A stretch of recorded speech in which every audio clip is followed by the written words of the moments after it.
Olá, bom dia! Toda empresa é um conjunto de resultados. O que um departamento faz impacta no outro. Não existe equipe menos ou mais importante. E no programa de hoje vamos falar sobre como vender mais do jeito certo, com mais lucro e sempre pensando lá na frente. Nosso convidado é um especialista na estratégia do Box da Demanda, que está trazendo grandes resultados para empresas de vários setores e tamanhos. Está conosco Fernando Moura, sócio e consultor do Aquila. Olá, Fernando, bom dia. Seja bem-vindo de volta ao nosso programa. Bom dia, Tayana. É um prazer. Muito obrigado por me convidar novamente. E agora a gente vai falar sobre outro assunto. Vamos lá. Fernando, o Box da Demanda é uma expressão, no mínimo, curiosa. Como você apresenta esse tema para os empresários? O nome Box da Demanda é feito também para facilitar o entendimento, porque é enxergar a empresa como uma caixa. E é uma caixa onde você tem um capital empregado. Esse capital empregado ele precisa ser utilizado da melhor forma. Você precisa tirar o melhor dele. Então, no conceito do Box da Demanda, o que a gente faz é garantir que essa caixa seja alimentada de uma forma correta através de uma previsibilidade de vendas e fazer com que a empresa, dentro dos seus processos de operação, compras e logística, consiga fazer com que essa demanda seja atendida da forma mais ótima possível, ou seja, sem perdas e nem excessos.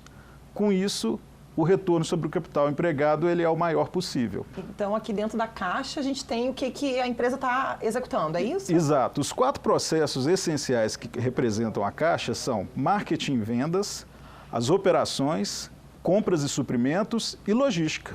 E o dia a dia das empresas, ele absorve muitos gestores e nem todos conseguem ter tempo para olhar para o futuro, tempo e foco, né? A busca por resultados imediatos, ela é muito mais comum. Como que essa prática do Box da Demanda, ela pode ajudar a empresa?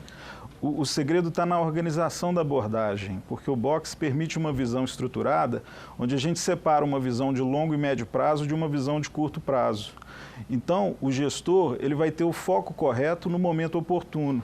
Quando for longo e médio prazo, é ele fazer o trabalho para garantir que exista futuro para alimentar a caixa. E no curto prazo, é fazer a caixa funcionar.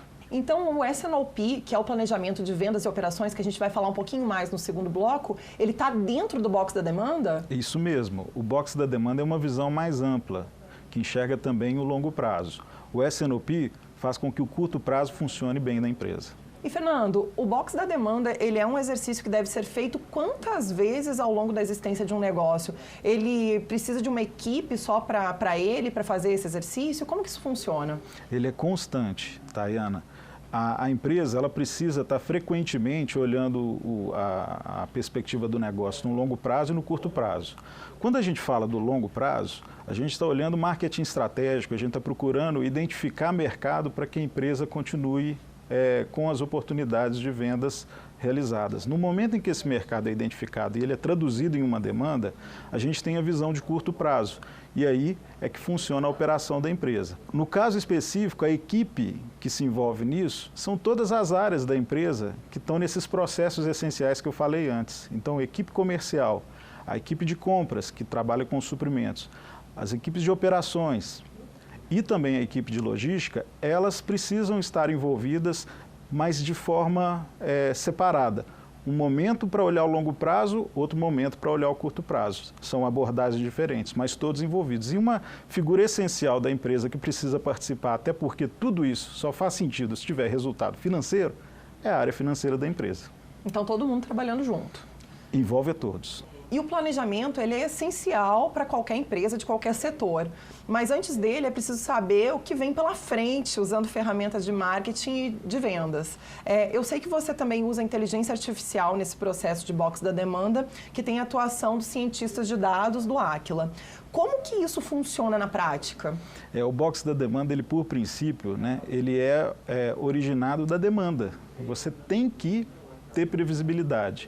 E no mundo de hoje, com tanta informação e com tanto conhecimento, é fundamental aplicar um conhecimento estruturado e uma tecnologia nova como a da inteligência artificial. Então, como que isso funciona na prática?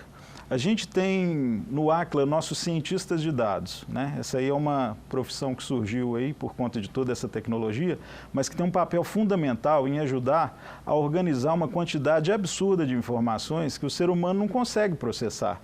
E a inteligência artificial é justamente isso. Você aplica conceitos de Big Data, Machine Learning, cheio de nome bonito, para uma coisa que é processar uma série de informações que serão úteis de uma maneira coordenada, garantindo que esses dados tragam informação para a decisão. O cientista de dados, ele garante que exista um modelo e um algoritmo construído para que as informações sejam retiradas e principalmente atualizadas de forma rápida.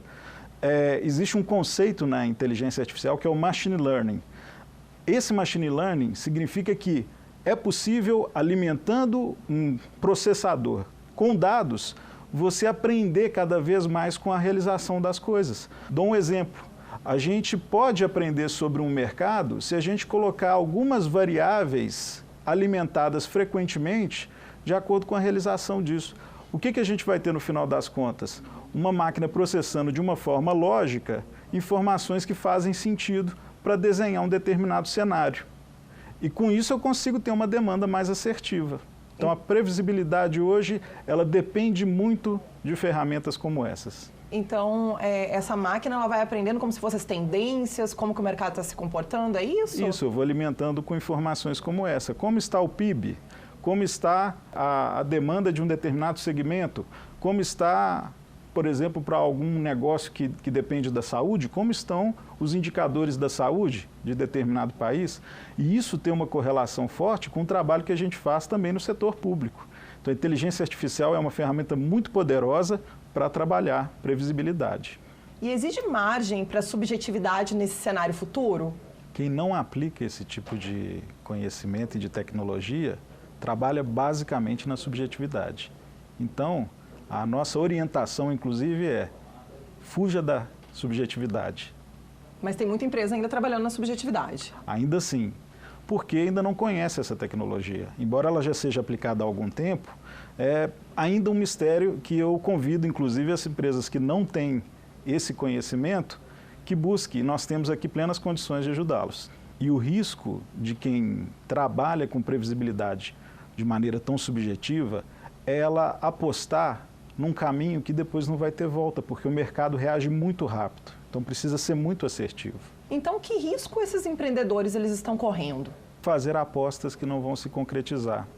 Por exemplo, buscar o caminho de um produto que às vezes não vai ser vendido e aí ele vai acabar ficando encalhado. A previsibilidade pelo achismo no mundo de hoje, ela gera risco muito grande para o empresário no que diz respeito ao seu capital empregado. Ele vai sentir no bolso. E o que é o capital empregado, Tayana? É todos os recursos que ele aplica para poder fazer aquele produto. É a matéria-prima que ele compra, são as pessoas que ele contrata para poder trabalhar e produzir, são os equipamentos que ele está utilizando, né? Tudo isso puxa capital que, se não for traduzido em vendas, não agrega valor para a empresa. Então, é prejuízo. Fernando, me dá um exemplo de uma empresa que conseguiu fazer essa leitura mais estratégica a partir do box da demanda e o que mudou nessa empresa? Olha, eu tenho um exemplo de uma empresa do varejo. Ela, aplicando a previsibilidade de forma científica, ela conseguiu enxergar uma demanda que ela não conseguia antes, que era impossível, porque ela não conseguia processar a quantidade de informações para verificar aquela demanda existente. Foi tão decisivo para a empresa que ela passou a apostar num outro segmento que estava dando uma margem muito mais interessante. Então, ela conseguiu expandir o negócio e atender aquela demanda. Porém, se não existisse a visão do box, aquela demanda possivelmente ficaria frustrada. Por quê? Porque você tem que fazer o resto da empresa funcionar. E o box é essencial para isso. Desde as compras até o atendimento ao cliente, até a entrega. E nesse caso, então, a empresa nem tinha percebido que ela estava perdendo nesse sentido. Foi uma oportunidade que apareceu. E dependendo do setor da empresa, esse tempo de análise de futuro, ele pode ser maior ou menor? Pode sim. Tudo depende da dinâmica da empresa. Para se ter uma ideia, quando a gente fala de marketing, a gente está falando de uma visão estratégica de pelo menos 12 meses. Quando a gente desdobra isso para vendas, a gente traz essa visão para, em média, 3 meses. Por que 3 meses? Porque eu tenho uma estrutura que precisa funcionar em função dessa previsibilidade que eu faço. Eu preciso enxergar 3 meses na frente para já comprar o que eu preciso processar. e organizar minha logística para poder entregar. Agora, tem negócios que são mais dinâmicos, tem negócios que conseguem girar isso de uma forma mais rápida. E tem mercados que também são mais dinâmicos. Então, se eu olhar para 12 meses, talvez eu esteja olhando para o futuro muito distante. E, por exemplo, a empresa do setor de varejo hoje atende um mercado que a cada momento muda. Então, ele precisa ter uma visão um pouco mais próxima da situação atual. Então, olhar 6 meses acaba sendo um futuro distante para essa empresa. Agora, tem empresas em que o mercado se move de maneira mais lenta. Então, não adianta eu tentar prever 6 meses. Eu tenho que realmente olhar lá para o futuro, às vezes até 2 anos, 3 anos. E agora um exemplo da empresa em que o mercado move com mais lentidão. Uma empresa de equipamentos pesados. Essas empresas, elas dependem muito de uma mudança em mercados que são realmente um pouco mais lentos, né? Ou seja, ela atende um mercado que ainda vai atender ao cliente. Aqueles mercados que estão mais distantes do cliente, eles costumam exigir uma visão de longo prazo maior. Considerando esse ponto de vista, se uma empresa percebe que tem que lançar um produto novo e que vai precisar investir em novos equipamentos, até talvez em um espaço bem maior de fábrica, por exemplo, isso é uma preocupação também para a equipe de planejamento de vendas e operações, ou é só essa preocupação desse grupo mais estratégico? A equipe de planejamento de vendas e operações vai garantir que uma entrega aconteça de forma adequada e da maneira mais eficiente para a empresa. Então, as pessoas que ali estão, elas têm um determinado foco. Porém, essas mesmas pessoas vão agregar muito numa visão estratégica, que seria a visão onde você começa a imaginar a substituição de produtos, investimentos em equipamentos. Então, eu diria o seguinte: as pessoas, elas precisam saber muito bem qual chapéu elas estão usando. No momento que elas estão trabalhando numa visão mais de longo prazo, elas vão estar num grupo mais restrito, mas são sempre aquelas pessoas envolvidas nos 4 processos. Quando ela estiver numa visão de curto prazo, aí sim ela vai precisar trabalhar com aquele chapéu do S&OP, Planejamento de Vendas e Operações. Qual é o impacto financeiro de todas essas coisas que são pensadas dentro do box da demanda? Como que isso é mensurado? Esse talvez seja o mais interessante pelo fato do box da demanda lidar com a empresa praticamente toda. Então, você tem impacto que vai desde a melhoria de vendas, no sentido de você atender melhor o cliente, evitando que uma demanda não seja atendida por ruptura, que você vai trabalhar todo o box e garantir que aquele produto esteja disponível, né? Passando por uma utilização do capital empregado de forma ótima, porque você vai garantir que você tem os estoques certos. Você vai evitar aquela perda que a gente tem de estoques obsoletos ou estoques de baixo giro, o conhecido rabo do jacaré. E tem também o impacto na margem, porque você vai estar tão afinado que as perdas de processo elas vão ser reduzidas, muitas vezes até eliminadas. Por quê? Por uma situação de alinhamento que você garante com o box da demanda.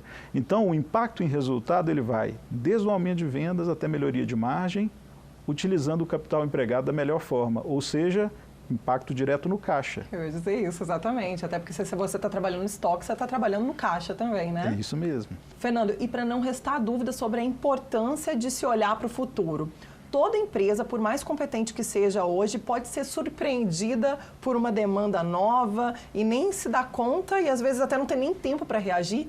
Sim. Isso acontece muito, principalmente na situação que nós estamos vivendo de mercado acelerado.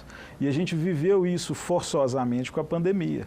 Quantas empresas não tiveram as suas demandas alteradas sensivelmente, inclusive na forma de atendê-las, que precisaram reagir? Aquela empresa que domina o seu box da demanda, ela tem uma capacidade de reação e alinhamento pleno dentro da empresa muito forte. E isso permite que ela haja com mais velocidade e precisão. Nós percebemos isso claramente nas empresas que atendemos que trabalham com essas tecnologias e técnicas. Fernando, agora dá um spoiler para a gente. Eu sei que você está trabalhando com a nossa escola de gestão lá no Áquila como coautor do livro que vai formatar todo esse conhecimento de box da demanda. Tem chance desse livro sair ainda esse ano?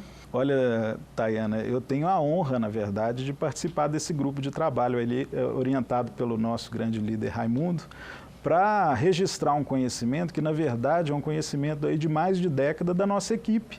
Então, Eu espero que sim, mas a gente está envolvendo muita gente, viu? A participação das pessoas do Aquila está sendo muito forte nesse livro, porque ele é uma combinação de conhecimentos e de experiências muito ampla.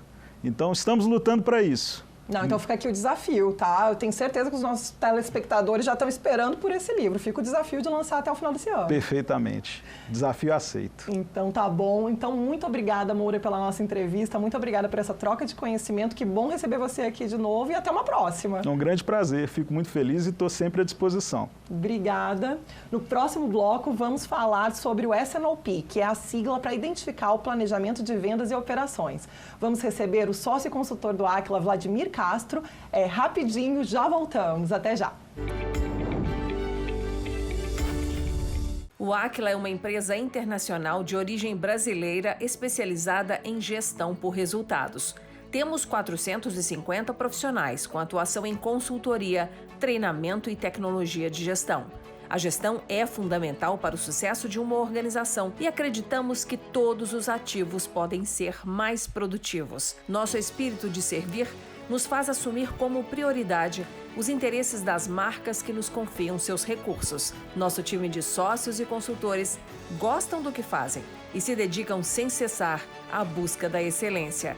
Oferecemos soluções avançadas de gestão para que empresas e órgãos públicos no Brasil e em diversos países ganhem mais eficiência e aprimorem sua performance. Nosso conceito de qualidade: lutar continuamente para entregar o melhor produto e prestar o melhor serviço pelo menor custo.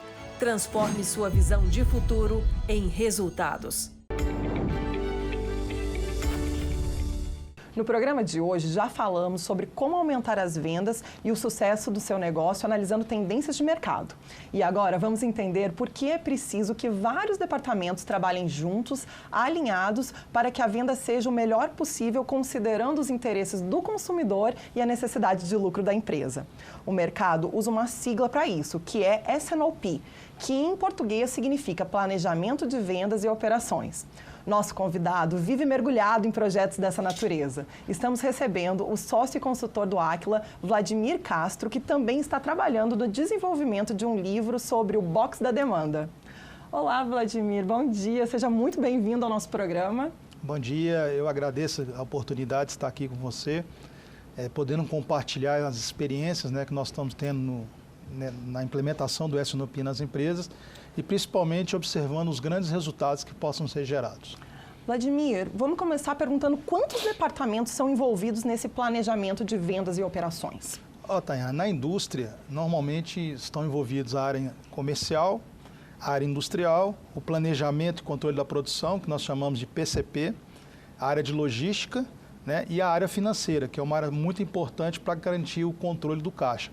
E também a área de suprimentos, que faz toda a parte de compras de matéria-prima e insumos para a produção. E como que a empresa faz a previsão da demanda? Olha, a previsão da demanda, ele faz parte de um planejamento, que se iniciou pelo marketing estratégico, uma visão de longo prazo, onde se define ali novos mercados, novos produtos. Esse marketing estratégico é desdobrado no nível tático, que a gente chama ali no momento que a empresa define ali suas políticas de precificação, suas ações de propaganda, E depois vem numa visão mais de curto prazo, que nós chamamos ali geralmente uma visão de 3 meses, onde a força de vendas é responsável por fazer essa previsão. Então, normalmente, a área de vendas, junto com o planejamento e controle de produção, geralmente eles fazem uma análise histórica, avaliando sazonalidades, resultados, para poder fazer essa previsão. Só que nós estamos percebendo que, ultimamente, essas previsões elas geram muito erros, Então, nós estamos partindo, utilizando o artifício da inteligência artificial para nos ajudar nessa melhor assertividade dessa previsão. Por quê? Às vezes nós estamos falando de empresas que têm mais de 60 variáveis, Falando de preço, PIB da região. Então, você tem um algoritmo desse que faz esse estudo, facilita muito a análise e diminui o erro de previsibilidade. Então, esses erros que você citou, eles acontecem pela grande quantidade de dados que você tem para tratar, certo? Certo, sem dúvida. É muito importante você ter esse algoritmo para facilitar e diminuir esses erros de previsibilidade. Tudo com a inteligência artificial. Tudo com a inteligência artificial como um grande suporte para fazer essa previsão de demanda de uma maneira mais assertiva. Então, empresas que tentam fazer isso só com planilhas, sem o uso de tecnologia, elas não conseguem. Dificulta muito, né? O erro é muito alto. O uso da inteligência artificial possibilita uma melhor assertividade nessa previsão. E, Vladimir, empresários do varejo, eles costumam dizer que muitas vezes eles são alertados pelas indústrias fornecedoras sobre a necessidade de fazerem estoque por conta de alguma dificuldade que está por vir no abastecimento de um determinado insumo, uma matéria-prima. É mais comum a indústria ter esse tipo de previsão? Olha, Tayana, eu vejo aí dois pontos críticos, né? O primeiro é o bom relacionamento que você tem que ter com seus fornecedores. Se você tem um bom relacionamento, você vai ter acesso a essas informações. E o outro momento é a sua capacidade de caixa, né? Se você tem capacidade de caixa para poder fazer esse investimento, ela é até interessante sim. Porque se você compra uma matéria-prima mais barata hoje, que você sabe que ou ela vai sumir ou ela vai aumentar no futuro, você vai ter um ganho lá na frente, você vai ter uma margem melhor na sua entrega. Isso não é muita realidade que nós, né, vivenciamos nas empresas, né? Onde a gente sabe que o caixa é muito restrito, então quanto mais justo ser essa previsão com a realidade ali dos próximos, no curto prazo, é mais interessante. E acontece da empresa fazer uma bela campanha de propaganda, anunciar um produto e não prever corretamente a logística de entrega e perder algum tipo de oportunidade de venda? Sem dúvida. E você, com isso, você pode perder espaço no cliente, né? Possibilitar a entrada de uma concorrência. Por quê? Porque você não envolveu a área de logística no seu planejamento integrado, que é um dos objetivos do S&OP. Então, quando você faz esse planejamento integrado envolvendo todas as áreas, inclusive a logística é um elo muito importante, a logística vai ser a responsável por fazer toda a parte de programação, né, contratação ali dos caminhões, toda a parte de agendamento, carregamento e expedição e roteirização das entregas. Então, é muito importante sim, eles estarem envolvidos nesse planejamento. Vladimir, a gente está falando muito das indústrias, né? Mas empresas do comércio e serviços, elas também devem fazer um planejamento de vendas e de operações? Tayana, sem dúvida. Quando você fala, por exemplo, em serviços, né, você ter uma ideia da sua demanda vai fazer com que você tenha um bom planejamento da sua estrutura de atendimento. Então, você vai poder atender melhor, você vai poder melhorar a qualidade do seu atendimento e, é claro, também comprar melhor, né? Porque muitas vezes em serviço você tem que adquirir alguns produtos. Então, a compra também é fundamental, não comprar a mais também. Quando a gente fala na parte de varejo, comércio, a gente sabe que na área de compras é fundamental, né? Você tem lá o ponto de venda, se tiver uma ruptura, a área de compra tem que estar sempre alerta a isso para poder atender. Então, outra função muito importante que é a questão da logística, né? Toda a parte de armazenamento, distribuição e entrega nas lojas, nos pontos de venda. E tudo isso tem que acontecer de uma forma muito rápida. Rápida e integrada. Esse é o grande sucesso, a palavra certa aí é a integração. Perfeito. E há quanto tempo as empresas vêm trabalhando com planejamento de vendas e operações? Esse é um conceito mais recente? Não, isso aí iniciou-se nos anos 80 nos Estados Unidos, nas empresas americanas e europeias. E mais recentemente, já há um bom tempo, já vem sendo praticado no Brasil. Por quê? Principalmente pelo acirramento da concorrência. Então, as empresas hoje estão vendo necessidade de serem mais ágeis, entregar o que os clientes necessitam. Nós falamos da ruptura no ponto de vendas para as indústrias, mas qual é o reflexo de um planejamento de vendas e operações mal feito para empresas prestadoras de serviço, comércio? É muito similar, né, Tayana? Se você tem um problema de planejamento, você começa a gerar custos adicionais. Por exemplo, eu gosto muito do exemplo do restaurante. Né, você tem lá, se você não faz uma estimativa adequada dos picos ali de atendimento, você, por exemplo, vai gerar custos extras de mão de obra, horas extras dessa equipe, você vai ter um excesso de estoque, e é um estoque perigoso, porque é um estoque perecível, né? Então, esse casamento, esse alinhamento é muito importante. Então, a parte de planejamento e produção e controle vale também para qualquer tipo de negócio. Vladimir, a gente falou muito sobre integração e eu entendo que é na reunião de consenso que essa integração ela acontece. Essa reunião ela reúne todos os departamentos envolvidos no processo de planejamento e operações, ela junta todo mundo. Como que ela funciona? Tanto na parte de planejamento quanto no acompanhamento, você tem que ter esses rituais de gestão. Né? E essas áreas todas vão ter que estar participando e envolvidas também. Então, na etapa de acompanhamento, é no momento que você checa se aquela previsão de vendas que você programou, ela de fato está ocorrendo. E dá tempo de você tomar algumas ações corretivas. Pode ser ações tanto na área comercial, como, por exemplo, focar em clientes que te dão maior retorno, produtos que dão maior margem, ou produtos que giram mais o meu estoque, ou ações na área industrial do tipo aumentar a produção, reduzir a produção, ações na área de logística para você priorizar possíveis clientes com ruptura, né? Então, tudo isso você consegue ver no acompanhamento sistemático. Normalmente, essas reuniões de consenso ocorrem a cada 15 dias. E tem que ter muita disciplina, então, Muita né? disciplina, com pauta definida, com ata realizada após as reuniões, distribuída para todos, e o acompanhamento da implementação das ações. Você avalia o que você estava prevendo de vendas, o que está de fato acontecendo e como é que está a quantidade de produtos que você está produzindo referente a essas novas vendas e as entregas que você está fazendo. Então, você checa a previsibilidade contra a realidade que você está fazendo. E são 2 reuniões, né? Então, Duas essa reuniões. é uma de acompanhamento e você tem mais uma. Geralmente você faz uma no final do mês para fazer a previsão para o próximo mês e durante o mês seguinte você faz uma reunião para poder fazer esse acompanhamento. E aproveitando que a gente está falando sobre isso, eu entendo que tem algumas empresas que são menores, que às vezes não tem um departamento focado necessariamente, né, no planejamento, e talvez o próprio dono, ele que está olhando para o mercado, ele que está fazendo toda essa análise. É importante que esse dono também esteja de olho no que o mercado está querendo? Sem dúvida, né? E o reflexo disso vai ser perda de venda, né? A receita dele deve estar com a tendência de queda, né? E provavelmente também ele vai estar tendo ausência do produto dele nos pontos de venda, que nós chamamos de índice de ruptura. É quando você tem uma ausência do produto no ponto de venda, né? Então, com isso, ele vai ter que perceber como que ele tem que usar uma área de marketing ou contratar algum serviço terceiro para apoiá-lo nessa avaliação do mercado que ele está inserido.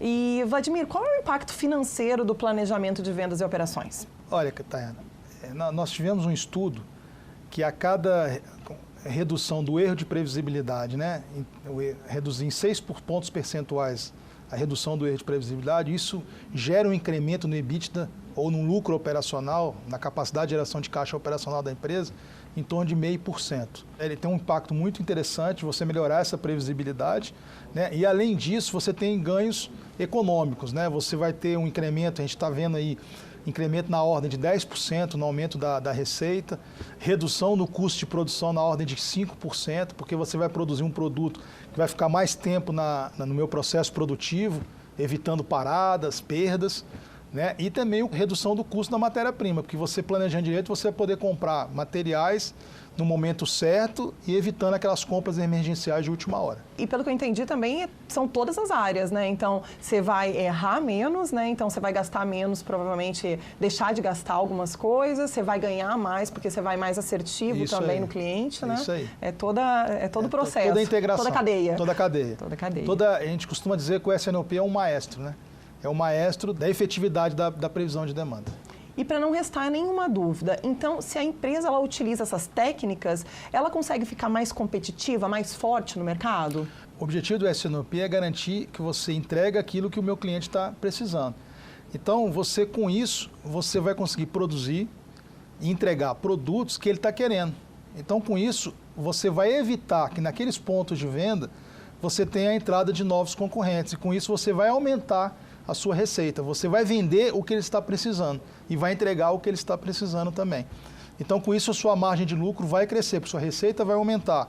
Você vai ter uma redução no custo de matéria-prima e de compra de materiais. Por quê? Porque você vai ter um bom planejamento e vai saber o que você tem que comprar no tempo certo. Então, a gente costuma dizer que isso aí é fundamental para as organizações de hoje, frente a essa grande concorrência que nós estamos enfrentando. É realmente a receita ideal. É. Vladimir, eu queria te agradecer pela nossa entrevista de hoje, pelo seu tempo, por toda essa troca de conhecimento. E eu sei que vocês estão lançando o livro do Box da Demanda. Eu já quero reservar o meu exemplar. É um livro que você está escrevendo junto com o Fernando Moura, o Raimundo Godoy e a Janisélia Barros. Então, muito boa sorte para vocês e já aguardo o meu livro lá, viu? Sem dúvida. Eu agradeço aí a oportunidade.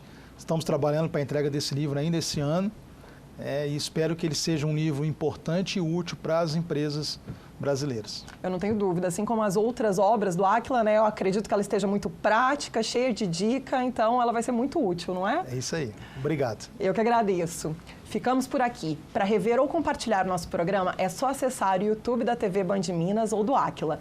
Querendo falar com os nossos consultores, estamos acessíveis pelas redes sociais ou pelo nosso site. Semana que vem estaremos de volta com mais técnicas e cases de gestão para te ajudar a ser um gestor excelente. Obrigada pela audiência e até lá!